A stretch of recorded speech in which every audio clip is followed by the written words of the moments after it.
Hello guys, और फिर से एक बार आपका स्वागत है बायोकेमिस्ट्री सर यूट्यूब चैनल के ऊपर। हम लोगों ने blood circulatory system chapter start कर लिया था लास्ट लेक्चर के अंदर, और हम लोगों ने उसके कुछ बेसिक से डिटेल्स बारे में जाना, कुछ ब्रांचेस के बारे में जाना, साथ ही साथ ब्लड क्या होता है ये जाना, और ब्लड के अंदर कौन कौन से कंपोनेंट होते हैं, कौन कौन से घटक होते हैं, उन सभी की अपने ब्रीफली स्टडी कर ली है। अगर आप लोगों ने वो वीडियो नहीं देखा है तो नीचे डिस्क्रिप्शन में आपको उसकी लिंक मिल जाएगी। पहले आप लेक्चर 1 देखिए, उसके बाद ये चैप्टर इस चैप्टर को आगे आप लोग देखने वाले हैं, ठीक है। तो लेक्चर 1 देखना बहुत ज़्यादा ज़रूरी है, उसके बाद आज वाला लेक्चर आप लोगों को देखना है। सेकेंड थिंग बात करें तो हम लोगों ने आरबीसी डब्ल्यूबीसी प्लेटलेट्स के बारे में डिटेल स्टडी की है, साथ ही साथ प्लाज्मा के बारे में जाना है कि उसका पेल येलो कलर कौन से पिगमेंट के कारण होता है, और इसके बारे में अपन ने और भी बहुत सारी बातें जानी है। आज हम लोग बात करेंगे इसके अंदर ब्लड ग्रुप के बारे में, देखेंगे आरएच फैक्टर क्या होता है, ठीक है।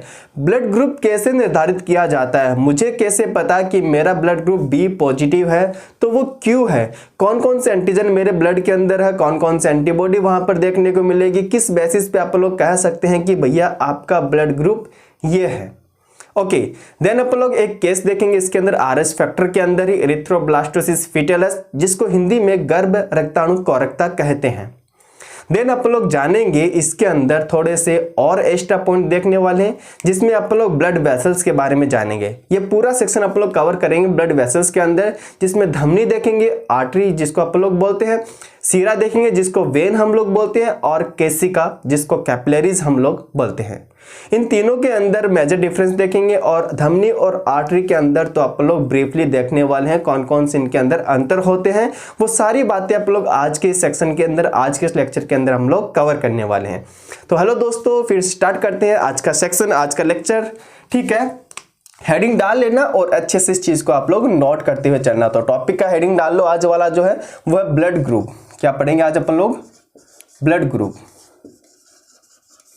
जिसको हिंदी में क्या बोलते हैं? रक्त समूह है। ब्लड ग्रुप यानी कि रक्त समूह है। सबसे पहले बात करें ह्यूमन के अंदर ब्लड ग्रुप की जो खोज है, जो डिस्कवरी है, जिसका पता किन्होंने लगाया, तो साइंटिस्ट का नाम अपन को याद रखना, कार्ल लैंडस्टीनर। इन्होंने ब्लड ग्रुप की खोज की थी। एक्चुअली जो इन्होंने ब्लड ग्रुप की खोज की थी वो था ए, बी और ओ ब्लड ग्रुप की ही इन्होंने खोज की थी। हालांकि ए बी ब्लड ग्रुप की खोज इन्होंने नहीं की थी, वो की थी एड्रिनो स्ट्रूली ने। किन्होंने की थी? एड्रिनो स्टोरली। इन्होंने एबी ब्लड ग्रुप की डिस्कवरी की थी, एबी ब्लड ग्रुप की खोज की थी। ये कब की थी तो याद रखना आपको, 1901 के अंदर कार्ल लैंडस्टीनर ने एबी और ब्लड ग्रुप की खोज की थी, और इसी के 1 साल बाद के अंदर इन्होंने एबी ब्लड ग्रुप की खोज भी कर डाली थी। इतना क्लियर हुआ? ओके, ये सारे पॉइंट अपन को याद रखना है। हालांकि ये वाला जो टर्म्स है साइंटिस्ट का, ये वाला जो नाम है वो मैक्सिमम आपके क्वेश्चंस में देखने को मिलेगा। ब्लड ग्रुप की डिस्कवरी को लेके आपको यही जो साइंटिस्ट का नाम है वो टिक करना है, वही राइट आंसर आपको देना है। कार्ल लैंडस्टीनर, जिन्होंने एबी और ब्लड ग्रुप की खोज की थी। अगर मानव शरीर की बात करें, ह्यूमन बीइंग की बात करें, तो उनके अंदर 4 प्रकार का ब्लड ग्रुप पाया जाता है। कितने प्रकार का ब्लड ग्रुप पाया जाता है फ्रेंड्स? 4 प्रकार का। तो मानव के अंदर 4 प्रकार का रक्त समूह पाया जाता है, प्रेजेंट होता है, पाया जाता है। नॉर्मल सी बात है। अब हम लोग जानेंगे कि भैया ब्लड ग्रुप जो होता है, अगर हम बोलते हैं ना किसी को ए ब्लड ग्रुप आपका नहीं, ए पॉजिटिव है, नहीं आपका ए नेगेटिव है, कोई बोलता है आपका ए बी है, ए बी पॉजिटिव में आता है, ए बी नेगेटिव में आता है, ये किस बेसिस पे बोलते हैं, हम लोग क्यों बोलते हैं, इन सभी को अपन लोग एक कॉन्सेप्ट से समझेंगे, ताकि आपका जो ये डाउट है वो लाइफ टाइम तक हट जाएगा। अगर आप लोग एक बार इस कॉन्सेप्ट को अच्छे से जान लोगे, अच्छे से समझ लोगे, तो आपको फिर कभी भी इसके अंदर डाउट नहीं रहने वाला, ठीक है। तो आप एक बार इसको देख लो अच्छे से। ओके, रफ कर दें। अब चलते हैं अपन लोग ब्लड ग्रुप के अंदर और समझते हैं किस तरह से ब्लड ग्रुप को अपन लोग मेजरमेंट करते हैं। समझना ध्यान से। इसके अंदर 2 चीजें आती है ब्लड ग्रुप के अंदर, एक होता है एंटीजन और एक होता है एंटीबॉडी। समझना ध्यान से अच्छे से। एक तो होता है एंटीजन और एक होता है एंटीबॉडी। अब भाई याद रखना आपको कि एंटीजन आपको कहाँ पे मिलेगा और एंटीबॉडी आपको कहाँ पर मिलेगी। एंटीजन जो होता है वो आरबीसी की सरफेस पे मिलता है, आरबीसी की सतह पर। कहाँ मिलता है दोस्तों? आरबीसी की सतह पर मिलेगा। और एंटीबॉडी जो होती है वो प्लाज्मा में मिलती है। कहाँ मिलती है? प्लाज्मा में मिलती है। तो आरबीसी की सतह पर तो अपन को एंटीजन देखने को मिलेगा और एंटीबॉडी जो होती है वो प्लाज्मा में होती है। अब मैं बात करता हूं मेरा ब्लड ग्रुप है बी। सपोज करना, वैसे तो बी पॉजिटिव है, लेकिन मैं आपको बताऊंगा आगे कि पॉजिटिव नेगेटिव वाला क्या खेल है, वो किस बेसिस पे आप लोग इसको बताते हैं। सपोज करना मेरा ब्लड ग्रुप बी है, तो मेरा ब्लड ग्रुप बी कैसे पता चला, यानी इसके अंदर कौन सा एंटीजन है और कौन सा एंटीबॉडी है, किस बेसिस पे आप लोग कह सकते हैं कि ये ब्लड ग्रुप जो है वो बी है। तो यार याद रखना, ये क्या है? किसी भी एक ब्लड वेसल्स है जिसको आप लोग नसें बोलते हैं, ठीक है। ये ब्लड वेसल्स है, इसके अंदर क्या भर रहा है? इसके अंदर भैया खून भरा हुआ है, खून फ्लो हो रहा है, ब्लड अच्छे से इसके अंदर फ्लो हो रहा है। इसी ब्लड के अंदर मैं एक आरबीसी को ले रहा हूं, ठीक है। एक आरबीसी जो कैसा शेप होता है? डंबल शेप, जिसको आप लोग बाइकॉन्केव बोलते हैं, उभयअवतल शेप का बोलते हैं, समझ गए। और ये जो फ्लूइड लाइक स्ट्रक्चर भरा हुआ, इसको अपन लोग क्या बोलते हैं? प्लाज्मा बोलते हैं। कॉन्सेप्ट को अच्छे से समझना, एक बार अगर आपको कॉन्सेप्ट समझ में आ जाएगा फिर आपको कभी कंफ्यूजन नहीं होगा कि भैया ब्लड ग्रुप बी होता है तो क्या होता है, ए होता है तो क्या होता है। ये क्या है दोस्त? आरबीसी है, ठीक है। अब आरबीसी की सरफेस पर समझना ध्यान से, आरबीसी के ऊपर तो क्या होता है? एंटीजन होता है, जैसे मैंने आपको यहां पे बता दिया था, ठीक है। और प्लाज्मा में क्या होता है? एंटीबॉडी होता है। प्लाज्मा में तो एंटीबॉडी होता है और आरबीसी के सरफेस पर एंटीजन प्रेजेंट होता है। अगर मेरी आरबीसी के सतह के ऊपर एंटीजन बी है, अगर मेरी आरबीसी की सतह पर एंटीजन बी है और प्लाज्मा के अंदर एंटीबॉडी ए है, तो मेरा ब्लड ग्रुप क्या हो जाएगा फ्रेंड? बी हो जाएगा। क्या हो जाएगा? बी हो जाएगा। सेकंड क्वेश्चन अपन लोग लेते हैं। सपोज करना आरबीसी की सतह पर एंटीजन क्या है? ए है, और प्लाज्मा के अंदर एंटीबॉडी क्या हो गई? बी हो गई। तो इस प्रकार का ब्लड ग्रुप कैसा हो जाएगा? बताओ भैया कैसा हो जाएगा? ब्लड ग्रुप ए हो जाता है। क्या हो जाएगा? ब्लड ग्रुप ए हो जाता है। तो मैं इसको रफ कर देता हूं। अपन लोग एक टेबल बनाएंगे जिसके अंदर कंप्लीट एंटीजन एंटीबॉडी के बारे में देखेंगे, ए बी और ओ ब्लड ग्रुप के बारे में अपन लोग ब्रीफली देखते हैं। तो इस कॉन्सेप्ट को आप इतने में समझिए अच्छे से, फिर से अपन लोग इसको रिवाइज करेंगे, फिर से अपन लोग समझेंगे और टेबल को भी अपन लोग पूरा कवर करने वाले हैं। ये टेबल आपकी बुक के अंदर भी दे रखा है। एक साइड हम लोग लिख रहे हैं ब्लड ग्रुप, ये है ब्लड ग्रुप, ठीक है। यहां पर आएगा एंटीजन, यहां पे आएगा एंटीबॉडी, ठीक है, ओके। और यहां पर आएगा डोनर, यानी कि इस ब्लड ग्रुप वाले पर्सन को कौन कौन ब्लड दे सकता है?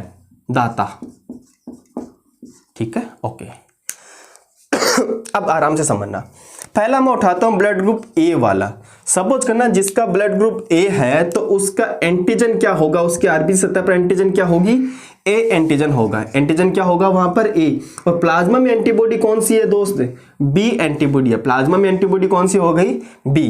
अब ए ब्लड ग्रुप वाले पर्सन को कौन कौन रक्त दे सकता है, कौन कौन ब्लड दे सकता है? तो ए वाले को एक तो ए वाला ब्लड दे सकता है और ओ वाला भी तो ब्लड दे सकता है, यूनिवर्सल डोनर जिसको अपन लोग बोलते हैं, ठीक है। इतना क्लियर हुआ? ओके।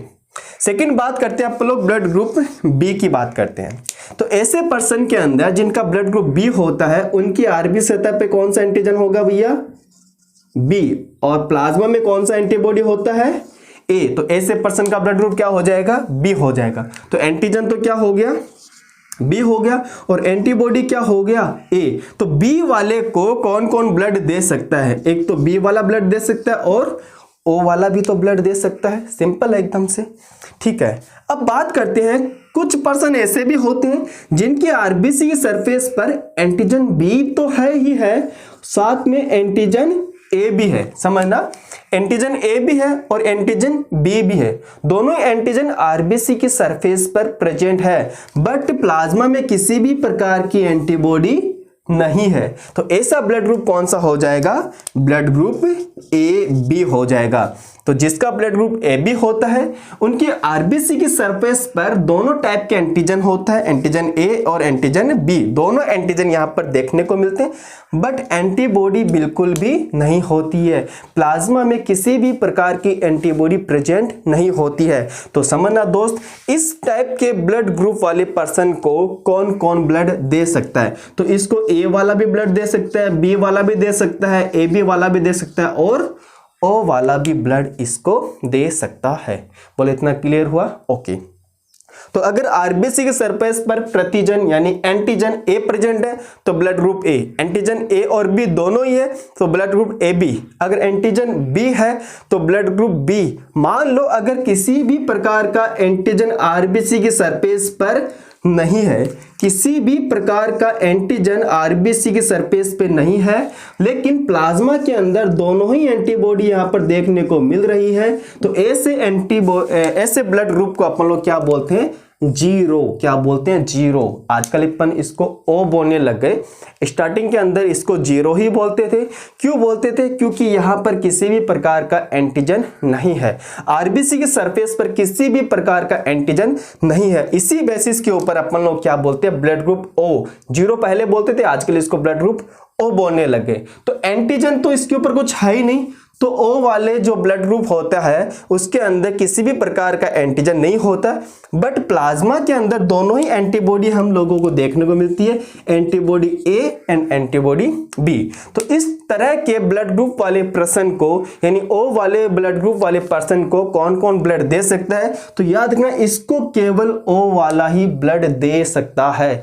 इस तरह के ब्लड ग्रुप वाले पर्सन को केवल ओ वाला ही ब्लड दे सकता है, इसलिए थोड़ा सा ये रेयर होता है, ठीक है, मुश्किल से मिलता है। ओके, अब बात कर लेते हैं इसके अंदर यूनिवर्सल डोनर और यूनिवर्सल एक्सेप्टर की। तो ऐसा कौन सा रक्त समूह है जो सार्वत्रिक दाता है यानी सबको ब्लड दे सकता है? तो देखना, ओ वाला इसको भी ब्लड दे सकता है, ओ वाला इसको भी दे सकता है, ओ वाला इसको भी दे सकता है और खुद को भी दे सकता है। तो ब्लड ग्रुप ओ जो होता है वो सार्वत्रिक दाता होता है। क्या होता है? दाता, सार्वत्रिक दाता होता है। और जो ए बी वाला ब्लड ग्रुप होता है, देखो वो ए वाले से भी ब्लड ले सकता है, बी वाले से भी, ए बी वाले से भी एंड ओ वाले से भी ब्लड ले सकता है। इसको ये अपन लोग बोलते हैं यूनिवर्सल एक्सेप्टर, सार्वत्रिक ग्राही। यूनिवर्सल एक्सेप्टर, सार्वत्रिक ग्राही। अब यहां पर पहले क्वेश्चन आ जाते थे कि भैया यूनिवर्सल डोनर कौन सा हो गया? ओ हो गया। यूनिवर्सल एक्सेप्टर कौन सा हो गया? ए बी हो गया। लेकिन आजकल इससे थोड़ा सा अच्छा क्वेश्चन बनने लग गया है। आजकल हमको ये नहीं पूछेगा, हमको पूछेगा कि भैया यूनिवर्सल डोनर, समझना, सार्वत्रिक दाता,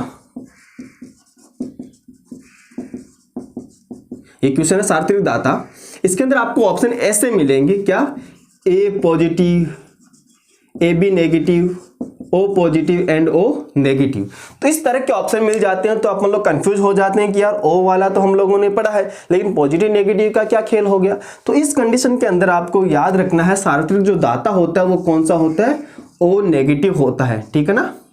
ये ऑप्शन ए है, ये ऑप्शन बी है, ऑप्शन सी है और ये ऑप्शन डी है। तो आप इस तरह से क्वेश्चन के फॉर्म में भी लिख सकते हो ताकि आप लोगों को याद रहे। नेक्स्ट क्वेश्चन अगर आए तो वो होता है सार्वत्रिक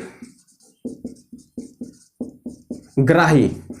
तो इस तरह का क्वेश्चन आए तो आपको ऑप्शन मिलेंगे, option A B positive, option A B negative, option O negative. तो सार्वत्रिक ग्राही जो होता है वो तो अपन को पता चल गया यार ए बी वाला होता है, लेकिन इसके अंदर भी दो ऑप्शन दे रखा है, ए बी पॉजिटिव है और ए बी नेगेटिव है। तो इस कंडीशन के अंदर आपको आंसर याद रखना है, ए बी पॉजिटिव जो होता है वो सार्वत्रिक ग्राही होता है, ए बी पॉजिटिव सार्वत्रिक ग्राही, और ओ नेगेटिव जो होता है वो सार्वत्रिक दाता यानी यूनिवर्सल डोनर होता है।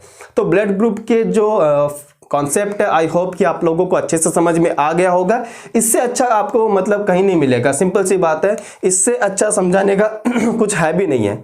तो ये सबसे बेस्ट तरीका है ब्लड ग्रुप को समझाने का। और आप लोगों को पता चल गया जिसका ब्लड ग्रुप ए होता है उसके आरबीसी के सरफेस पर एंटीजन ए होता है और इसके अंदर प्लाज्मा में एंटीबॉडी बी होती है, और इसको ए वाला तो ए वाला को दे ही सकता है, साथ ही साथ ओ वाला ब्लड भी ए वाले को अपन लोग दे सकते हैं। तो ये सिंपल सी बात है। क्वेश्चन आता है आगे, क्वेश्चन क्या आता है समझना ध्यान से, कि कौन से ब्लड ग्रुप के अंदर एंटीजन नहीं पाए जाते, कौन से या किस प्रकार के ब्लड ग्रुप के अंदर एंटीजन नहीं पाए जाते। तो याद रखना ओ ब्लड ग्रुप के अंदर किसी भी प्रकार का एंटीजन नहीं होता। नेक्स्ट क्वेश्चन लिखना, किस प्रकार के रक्त समूह के अंदर एंटीबॉडी नहीं पाई जाती। तो अगर एंटीबॉडी अपन को पूछे तो वो कौन से ब्लड ग्रुप में नहीं पाई जाती है दोस्त, याद रखना ए बी ब्लड ग्रुप वाले पर्सन के अंदर किसी भी प्रकार की एंटीबॉडी नहीं पाई जाती है। तो ये एक छोटा सा कॉन्सेप्चुअल था, ए बी ब्लड ग्रुप वाला, A B O blood group वाला, जो अपना अभी कवर हो गया, क्लियर हो गया। तो यहां से जितने भी क्वेश्चन बनेंगे वो सब यहीं से बनने वाले हैं और इससे बाहर से किसी भी प्रकार का क्वेश्चन नहीं बनेगा। आप एक बार नोट कर लो या फिर स्क्रीनशॉट ले लीजिए इसका।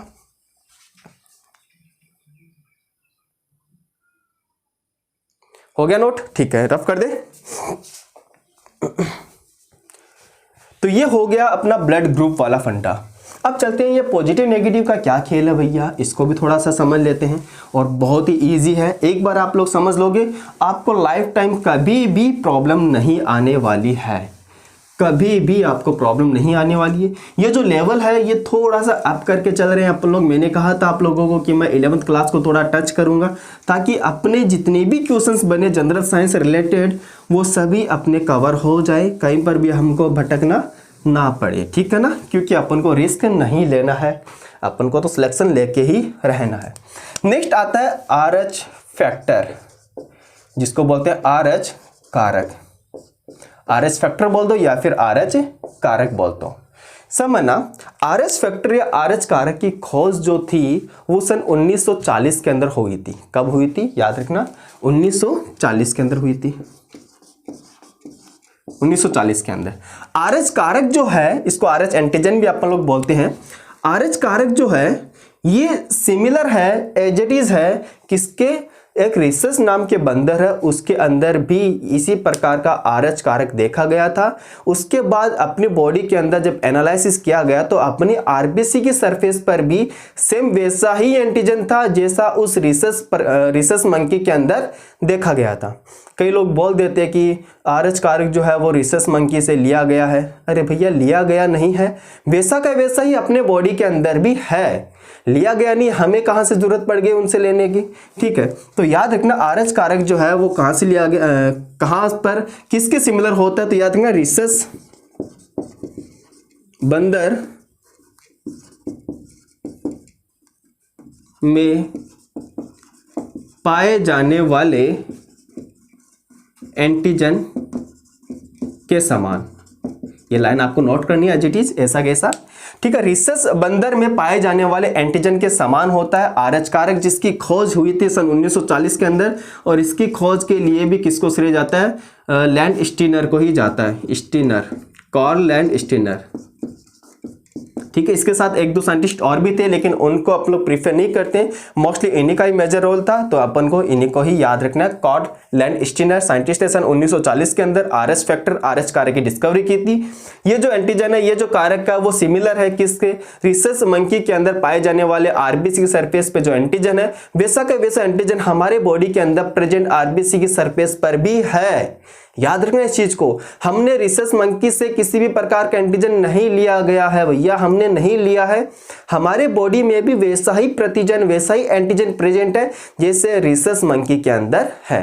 रिसस RH, ये जो टर्म्स है RH वाला, ये रिसस का जो फर्स्ट दो लेटर है वहीं से इसको लिया गया है। चलते हैं आगे। अब ये क्या फंडा है समझना। RH जो कारक होता है, RH फैक्टर जो होता है, मोस्ट ऑफ पीपल के अंदर RH कारक यानी कि RH एंटीजन पाया जाता है। अगर मैं बात करूं 80% लोगों के अंदर RH फैक्टर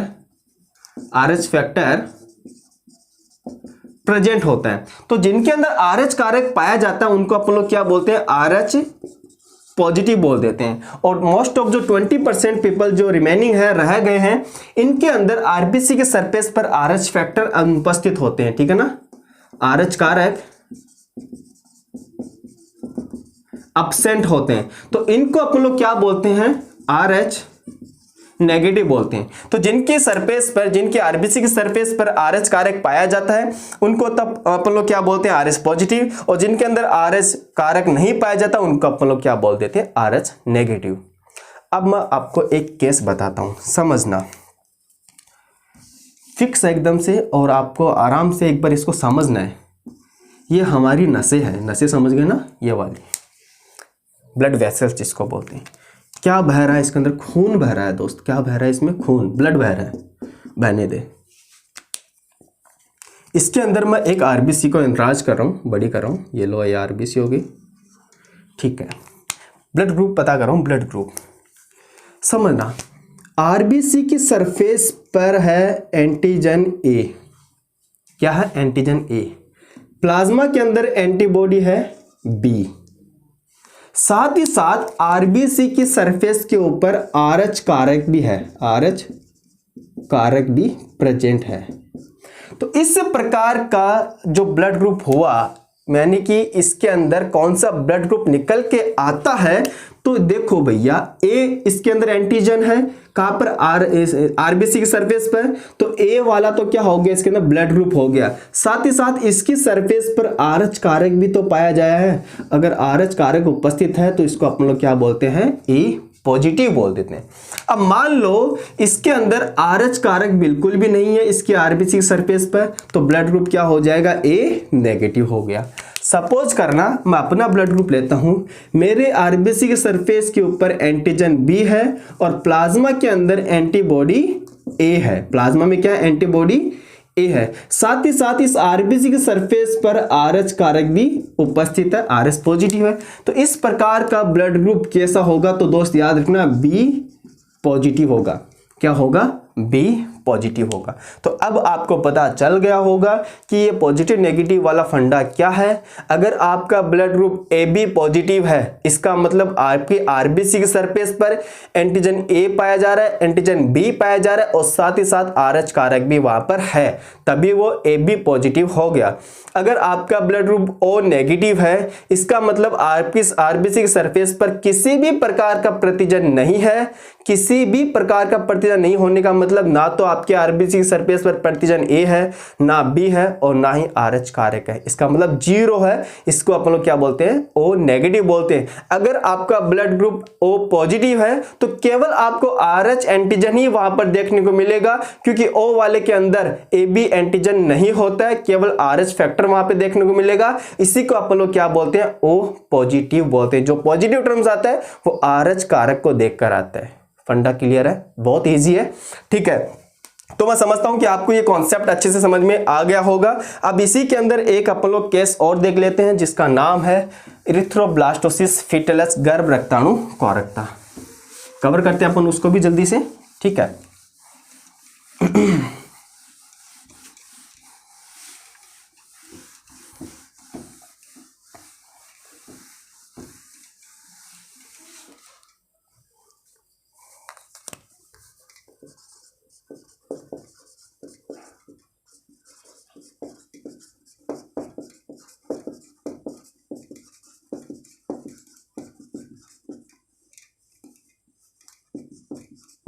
हिंदी में इसको बोलते हैं गर्भ रक्ताणु कोरकता। क्या बोलते हैं इसको आप लोग? गर्भ रक्ताणु कोरकता। समझना ये केस कब होता है? कई दफ़ा देखा गया है कि फर्स्ट प्रेगनेंसी तो बहुत इजीली हो जाती है, सेफ हो जाती है, कोई प्रॉब्लम नहीं रहती। लेकिन उसके बाद जितनी भी डिलीवरी होती है उनके अंदर देखा गया है कि जो न्यूबॉर्न बेबी होता है उसकी डेथ हो रही होती है। तो ये जो एक केस बनता है वो आरएच फैक्टर के ऊपर ही बनता है। ऐसा क्यों होता है कि यार पहला जो डिलीवरी है वो एकदम बिल्कुल भी सेफ है, बाकी जितनी भी डिलीवरी होती है उनके अंदर न्यूबॉर्न बेबी की डेथ हो जाती है। ऐसा क्यों होता है? समझना ध्यान से। ऐसा तभी होता है अगर मैं दंपति की बात करता हूं तो जो फादर है और मदर है, ठीक है, फादर और मदर का अगर ब्लड ग्रुप की बात करें तो इनके आरबीसी की सरफेस पर आरएच पॉजिटिव है, यानी आरएच एंटीजन पाई जाती है। अगर मदर की बात करें तो इनके अंदर आरएच कारक जो है वो नहीं है, आरएच नेगेटिव है। तो ये एक केस होना चाहिए। पहला तो ये फंडा जरूर होना चाहिए इस कंडीशन के अंदर कि फादर के अंदर, ठीक है, फादर का अंदर जो ब्लड ग्रुप है उनके अंदर RH पॉजिटिव होना चाहिए और मदर का जो ब्लड ग्रुप है वो RH नेगेटिव होना चाहिए। पहले बात तो ये। अब क्या होती है जब फर्स्ट प्रेगनेंसी होती है, समझना ध्यान से, एक डायग्रामेटिक तरीके से मैं बता रहा हूं, ध्यान से समझना। ओके, समझना ध्यान से।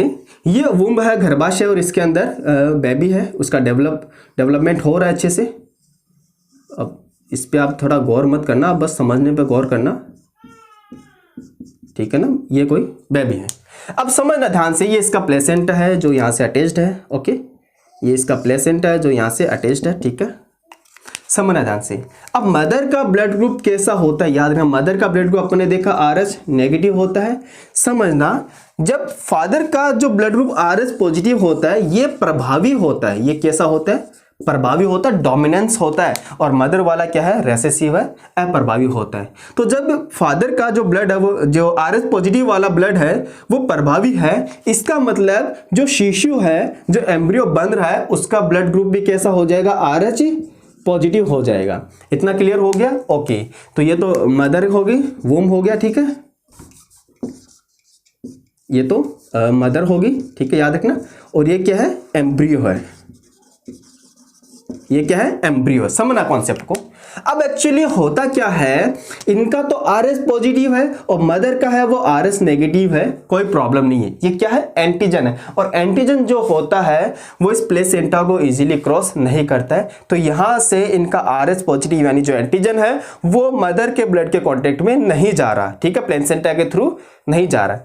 अब क्या होता है, जब फर्स्ट डिलीवरी होती है, जब बेबी की डिलीवरी होती है, तो ये क्या हो जाएगा? ब्रेक होगा, ये टूटेगा। जब ये टूटता है तो RH पॉजिटिव वाला जो ब्लड होता है वो इस मदर के ब्लड के कांटेक्ट में आएगा।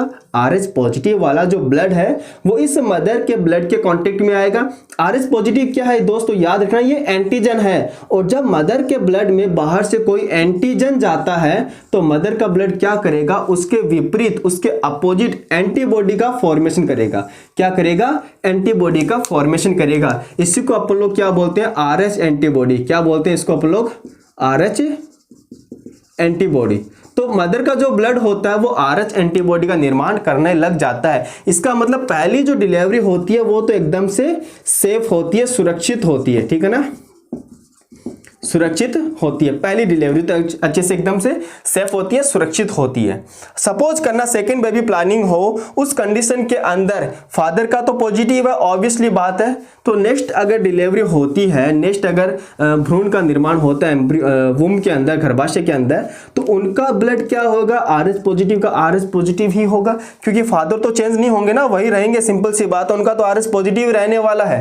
ओके, तो RH पॉजिटिव होने का मतलब क्या होगा? इस एम्ब्रियो का ब्लड भी कैसा? RH पॉजिटिव है। मदर के ब्लड में अब क्या बन गई? RH एंटीबॉडी का निर्माण हो गया है। इस कंडीशन के अंदर क्या होगा? ये RH एंटीबॉडी जो होती है वो इस प्लेसेंटा को क्रॉस कर जाती है। वो इस प्लेसेंटा को क्रॉस करके कहां पे आ जाती है? उस एम्ब्रियो के ब्लड के अंदर आ जाती है, उस एम्ब्रियो के पास आ जाती है। तो जैसे ही एंटीबॉडी यहां पे जाती है और इसके अंदर ऑलरेडी एंटीजन प्रेजेंट है, RH एंटीजन, तो यहां पर रिएक्शन होना स्टार्ट हो जाएगी, RH एंटीजन एंटीबॉडी रिएक्शन, जिससे क्या होता है? इस एम्ब्रियो के अंदर जो ब्लड होता है वो क्लॉट होना स्टार्ट हो जाएगा। खून की कमी जिसको अपन लोग बोलते हैं, खून की कमी, पीलिया जॉइंटी जिसको अपन लोग बोलते हैं, ये कुछ डिजीज इसके अंदर हो जाती है जिससे इसकी मृत्यु हो जाती है, इसकी डेथ हो जाती है। यानी कि इसके बाद जितनी भी प्रेगनेंसी होगी उन सभी के अंदर न्यूबॉर्न बेबी की मौत हो जाती है। अब इससे बचने के लिए क्या किया जाए? तो याद रखना, इससे बचने के लिए क्या करते हैं हम लोग? 72 घंटे के अंदर अंदर एक वैक्सीन लगाते हैं, एक टीका लगाते हैं, ठीक है ना, इंजेक्शन लगाते हैं।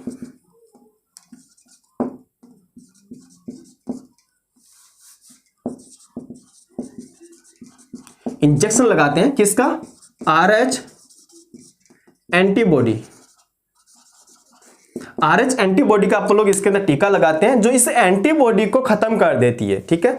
मदर के अंदर जो डिलीवरी होती है, डिलीवरी के जस्ट 72 घंटे के अंदर यानी 3 दिन के अंदर आप लोग RH एंटीबॉडी का इंजेक्शन लगाते हैं, जिससे क्या होता है, मदर के ब्लड के अंदर जितनी भी RH एंटीबॉडी है वो उसको ख़त्म कर देती है। कई दफ़ा आपको ये भी मिलेगा एंटी RH एंटीबॉडी, क्या मिलेगा यहाँ पर, एंटी RH एंटीबॉडी भी देखने को मिलता है, एंटी RH एंटीबॉडी। तो ये हो गया अपना इरिथ्रोब्लास्टोसिस फीटलिस। इसी बीमारी को क्या बोलते हैं आप लोग, गर्भ रक्ताणु कोरकता। इरिथ्रो मतलब कि RBC आता है ना, ब्लास्टोसिस मतलब क्लॉट होना, ठीक है ना, और फिटलस मतलब कि फिटस के अंदर, तो फिटस की जो RBC होती है उसका क्लॉट होना स्टार्ट हो जाता है। इसी डिजीज को अपन लोग क्या बोलते हैं, इरिथ्रोब्लास्टोसिस फिटेलस। तो आई होप आपको ये केस, ये डिजीज आपको कवर हो गई होगी, समझ में आ गई होगी। इसके अंदर क्या खास बात अपन को याद रखना है, क्यों सुनाता है कि इरिथ्रोब्लास्टोसिस फिटेलस के लिए होता है। इसके अंदर दे रखा होगा मदर का RS पॉजिटिव, फादर का RS नेगेटिव, मदर का RS पॉजिटिव, फादर का भी RS पॉजिटिव, इस तरह के ऑप्शन आपको देखने को मिलेंगे। तो आपको राइट आंसर क्लिक करना है, फादर का RS पॉजिटिव और मदर का RH नेगेटिव। तो जो वो ऑप्शन होगा उसी को आपको राइट मार्क करना है, टिक करना है। इतना क्लियर हो गया, तो जल्दी से आप इसको नोट कर लो। फिर चलते हैं नेक्स्ट टॉपिक के अंदर अपन लोग।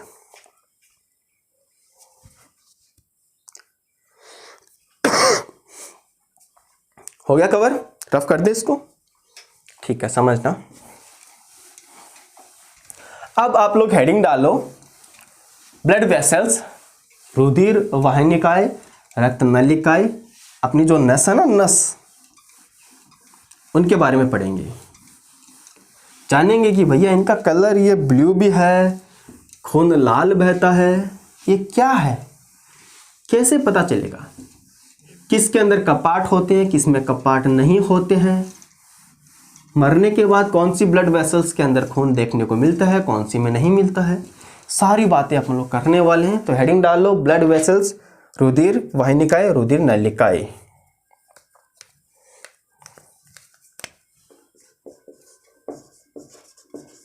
रक्त नलिकाएं,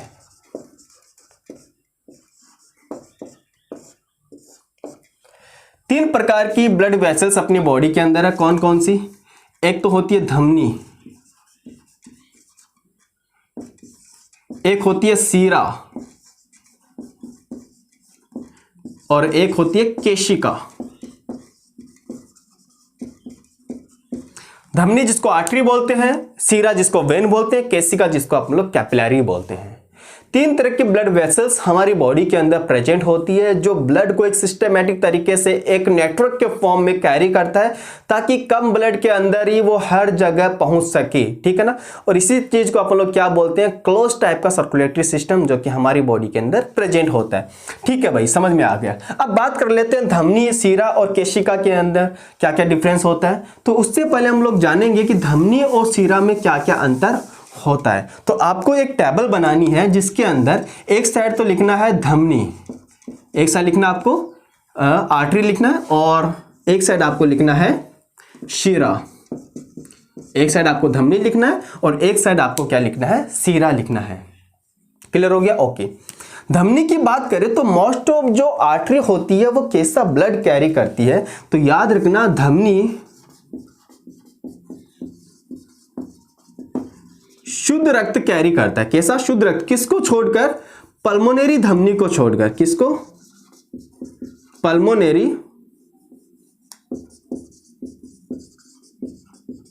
धमनी को छोड़कर। अब कई लोग आपको ये अपवाद बताते हैं कि अपवाद पल्मोनरी धमनी, ठीक है, फुसफुस धमनी, पल्मोनरी आर्टरी, ऐसा बिल्कुल नहीं। एक्सेप्शन साइंस के अंदर कुछ भी नहीं है, बायोलॉजी में तो बिल्कुल भी नहीं है, समझते हैं। सपोज करना ये अपना हार्ट है, ये क्या अपना हार्ट है। धमनी का मतलब क्या होता है, धमनी का मतलब होता है हृदय से दूर रक्त को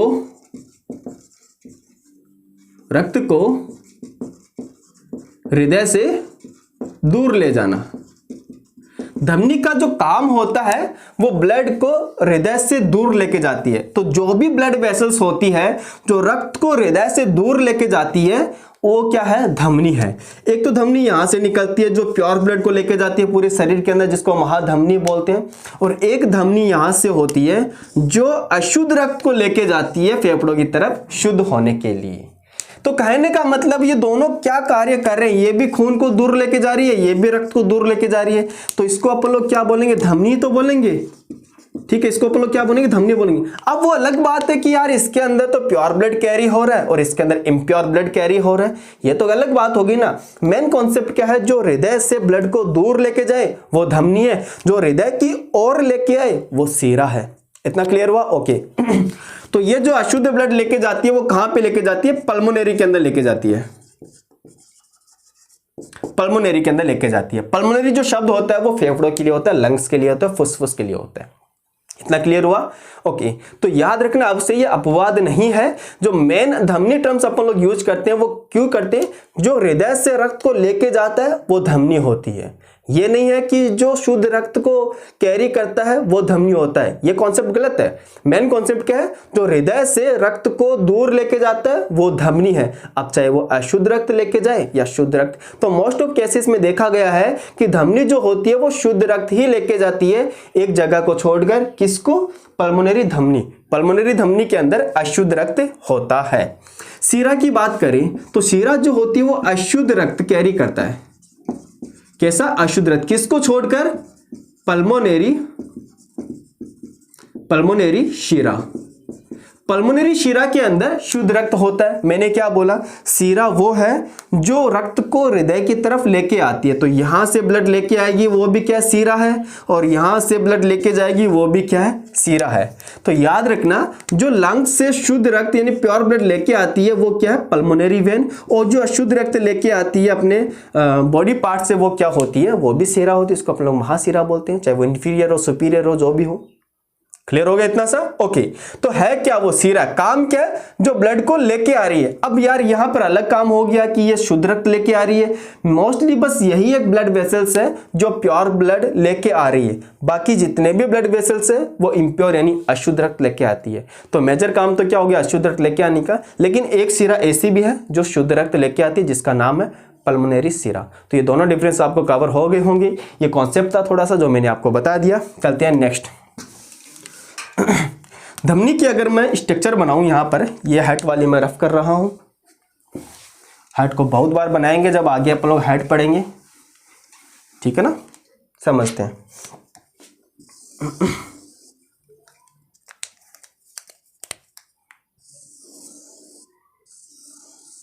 ओके।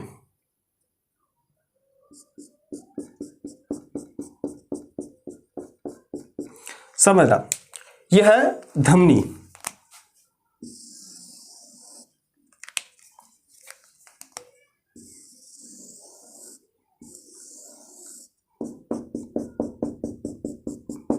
और यह है सीरा। ध्यान से देखना इसके अंदर क्या क्या मैं आपको बताना चाहता हूं, समझना। डिफरेंस बताना चाह रहा हूं। इसके अंदर जो अंदर वाला ल्यूमेन है, खाली है, उसको अपन क्या बोलते हैं, अवकाशिका। अवकाशिका ल्यूमेन बोलते हैं, अवकाशिका। एक चीज मैं आपको और बताना चाहूंगा, धमनी और सीरा के अंदर 3 लेयर होती है। सबसे बाहर वाली ट्यूनिका एक्सटर्ना, मिड वाली ट्यूनिका मीडिया, और इनर वाली होती है ट्यूनिका इंटरना, जिसको आप लोग एंडोथेलियम भी बोलते हैं। हालांकि इतना डीप है नहीं है, और अगर आपको और ही डीप पढ़ना तो मैंने ऑलरेडी वीडियो बना रखा, आप वो देख लेना। नीट लेवल का है लेकिन वो कोई दिक्कत नहीं है। तो अब इसके अंदर अपन देख रहे हैं कि यार इसके अंदर अवकाशिका थोड़ी सी नैरो है, सक्रिय है, और इसकी जो अवकाशिका है वो ब्रॉड है, चौड़ी है, अवकाशिका। तो जो सेकंड डिफरेंस है धमनी और सीरा के अंदर वो है अवकाशिका। अवकाशिका संकरी, और इसकी अवकाशिका क्या है, चौड़ी है, अवकाशिका। ओके। सेकंड थिंग बात करते हैं इसकी लेयर की, थिकनेस की बात करें तो इसकी जो दीवार होती है वो मोटी है, और इसकी दीवार जो है वो सक्रिय पतली है। याद रखना। तो बात करते हैं वॉल, दीवार मोटी है इसके अंदर, या मोटी दीवार, इसके अंदर पतली है,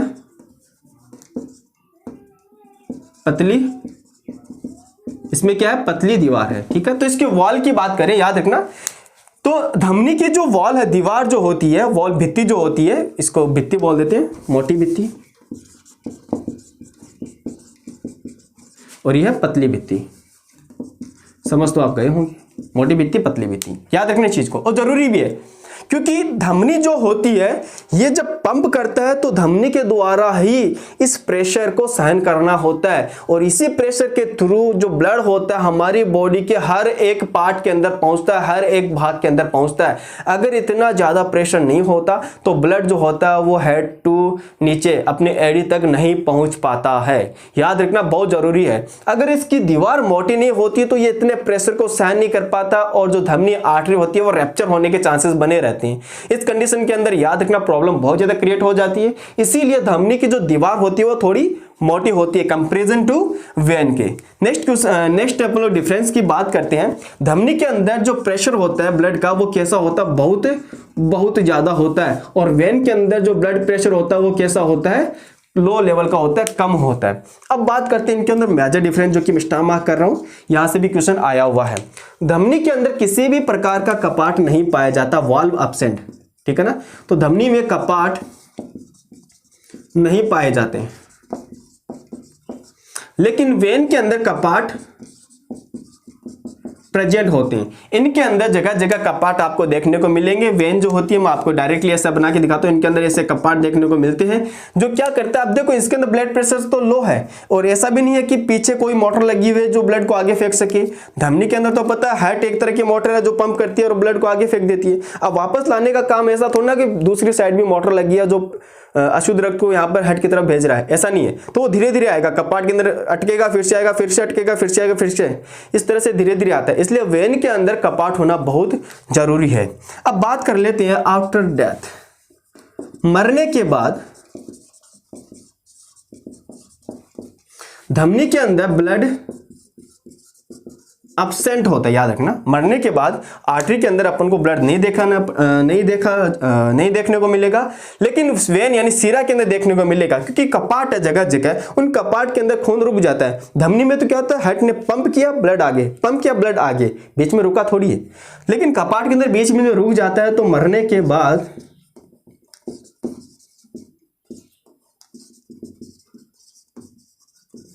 ब्लड प्रेजेंट होता है। याद रखना, ब्लड प्रेजेंट होता है। ओके, इतना क्लियर हो गया, ठीक है। नेक्स्ट बात करते हैं अपन लोग धमनी का जो कलर होता है। याद रखना, एक चीज मैं आपको यहाँ पर पॉइंट ऐड कर रहा हूं, धमनी जो होती है वो सुपरफिशियल नहीं होती, ऊपर ऊपर अपन को देखने को नहीं मिलती है। धमनी जो होती है वो डीप होती है, गहराई में पाई जाती है। जबकि आप ये ब्लू कलर की नसें देखते हो ना, ये धमनी नहीं है, ये क्या है, सीरा है।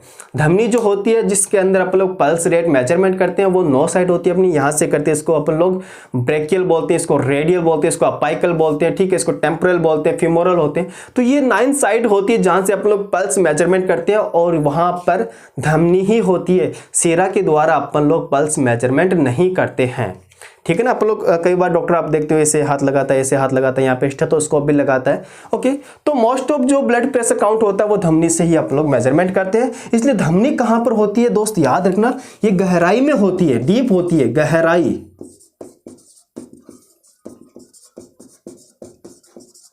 ये गहराई में होती है, जबकि शिरा जो होती है वो सतह पर होती है, सुपरफिशियल होती है। आप लोगों को नॉर्मली दिख जाएगी, देखो ये ब्लू कलर की बहुत सारी नसें है, जाल बिछा हुआ है।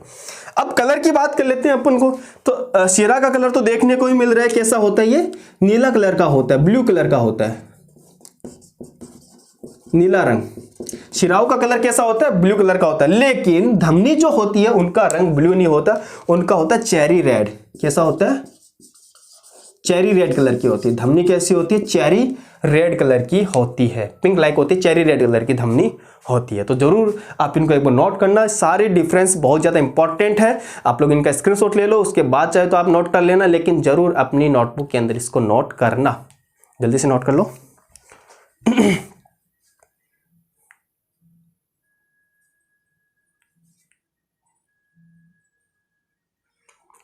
हो गया,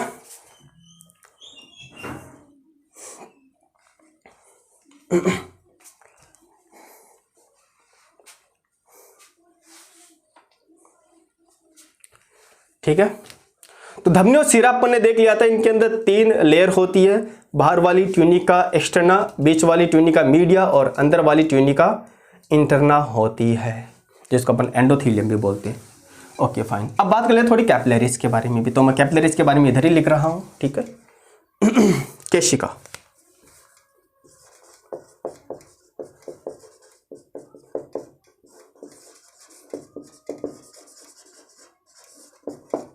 कैपिलरी केशिका। समझना ध्यान से दोस्त, कैपिलरीज का जो काम है वो क्या होता है, धमनी और शिरा को जोड़ने का, धमनी व शिरा को जोड़ने का काम होता है। जैसे आप लोगों को पता भी होगा, समझना, हार्ट है अपना, हार्ट की मैं बात करता हूं थोड़ा सा समझना। छोटा सा हार्ट बनाते हैं, छोटा सा हार्ट बनाते हैं, ये देखो हार्ट बन गया, ठीक है। ऐसा ही होता है दिल, ठीक है भाई, नहीं सर ऐसा होता है, अरे नहीं वो फिल्मों में होता है, एक्चुअली ऐसा ही होता है, समझना। अब यहाँ से आपको पता चल गया प्योर ब्लड लेके आता है, यहाँ से इम्प्योर ब्लड लेके आता है, ये क्या है, धमनी है, ये क्या शिरा है।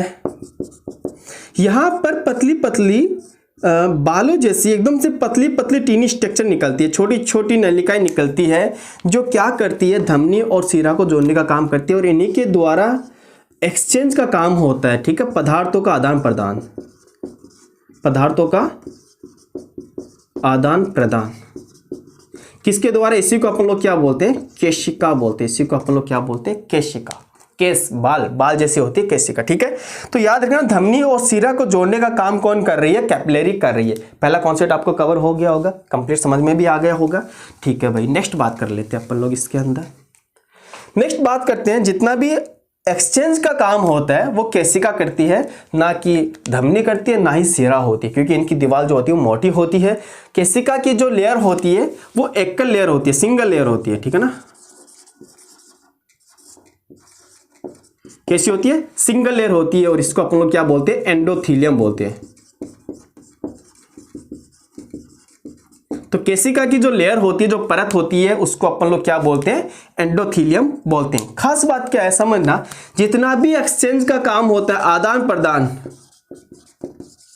वो केशिका के द्वारा ही होता है। आदान प्रदान का मतलब अपने जितने भी गैसों का आदान प्रदान हो जाए, न्यूट्रिएंट्स वगैरह का आदान प्रदान हो जाए, हार्मोन्स का एक्सचेंज हो जाए, आयंस वगैरह का एक्सचेंज हो जाए, तो जितना भी ब्लड से जो एक्सचेंज होना होता है वो सभी किसके द्वारा होता है, कैपिलरीज के द्वारा होता है, केशिका के द्वारा होता है। तो ये पॉइंट आपको याद रखना है। एक्सचेंज वाला जो पोर्शन होता है, आदान प्रदान, चाहे वो O2, CO2, पोषक पदार्थ हो, ठीक है, या फिर आयंस वगैरह हो, इन सभी पदार्थों का आदान प्रदान किसके द्वारा होता है, कैपिलरीज यानी कि केशिकाओं के द्वारा होता है। याद रखना, केशिकाओं के द्वारा होता है। तो केशिका के लिए ये पॉइंट अपन को याद रखना है। सेकंड थिंग, अपन को इसकी जो लेयर होती है इसका नाम ट्यूनिका इंटरना बोल दो या फिर एंडोथीलियम बोल दो, ये शब्द भी अपन को आना चाहिए। Single layer structure, single layer tube होती है, याद रखना, इसके अंदर एक ही परत होती है, एकदम से पतली परत होती है, तभी तो अपन लोग गैसों का या फिर पदार्थों का आदान प्रदान आसानी से कर सके। क्लियर हुआ इतना सा?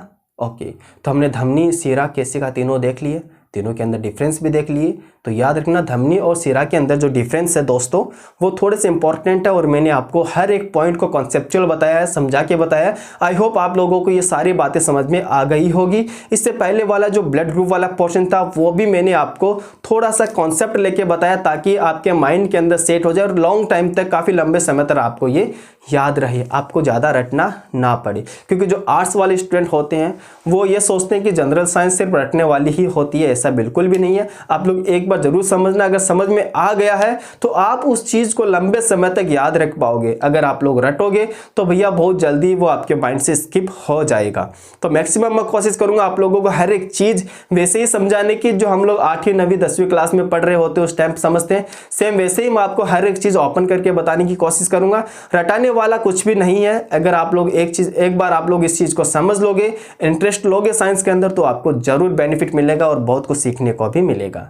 तो आज का लेक्चर हम लोग यहीं कंप्लीट करते हैं। नेक्स्ट आप लोग बात करेंगे हार्ट से रिलेटेड कुछ बातों की, जिसमें आप लोग सर्कुलेटरी सिस्टम के बारे में जानेंगे, ओपन एंड क्लोज के बारे में, फिशिस मछलियों में किस तरह का होता है, एम्फीबियंस रेप्टाइल में किस तरह का होता है, और जो बर्ड वगैरह हो गई, या साथ ही साथ मैमल्स की बात करें, क्रोकोडिलियन फैमिली को भी इसके अंदर इंक्लूड करते हैं, तो उनके अंदर कितने चैम्बर होते हैं और उनके अंदर किस टाइप का ब्लड सर्कुलेटरी सिस्टम पाया जाता है। साथ साथ बात करेंगे सबसे पहले क्लोज टाइप का ब्लड सर्कुलेटरी सिस्टम कौन से फाइलम के अंदर देखा गया, क्योंकि ये क्वेश्चन आपका आया हुआ है। सारी बातें आप लोग नेक्स्ट लेक्चर के अंदर इसके अंदर करने वाले हैं। तो अब तक हम लोगों ने जान लिया ब्लड के बारे में, जिसके अंदर ब्लड के जो कंपोनेंट होते हैं, जिसमें प्लाज्मा एंड फॉर्म्ड एलिमेंट, जिसके अंदर आरबीसी, डब्ल्यूबीसी, प्लेटलेट्स अपन लोगों ने कवर कर ली थी बहुत अच्छे से।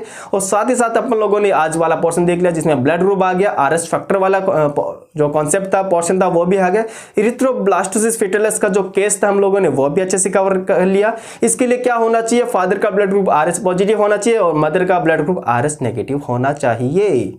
इतना पोर्शन क्लियर हो गया। लास्ट में अपन ने ये देखा ब्लड वेसल्स वाला portion, artery, when and capillaries के अंदर डिफरेंस देख लिया था और दोनों के अंदर जो डिफरेंस है वो सभी मैंने आप लोगों को नोट करवा दिया है। आप लोग अगर वाकई में सिलेक्शन चाहते हो, जीएस को अच्छे से कवर करना चाहते हो, प्लीज अपने हाथ से नोट जरूर लिखना, बहुत ज्यादा बेनिफिट मिलेगा। फिर चाहे तो आप किसी से भी कंपेरिजन कर सकते हो, आपको कुछ एक्स्ट्रा ही यहाँ पे देखने को मिलेगा। तो मिलते हैं कल नेक्स्ट लेक्चर के अंदर, तब तक thank you so much, bye bye, take care और अपना ध्यान रखिए, स्टडी ऐसे ही करते रहिए।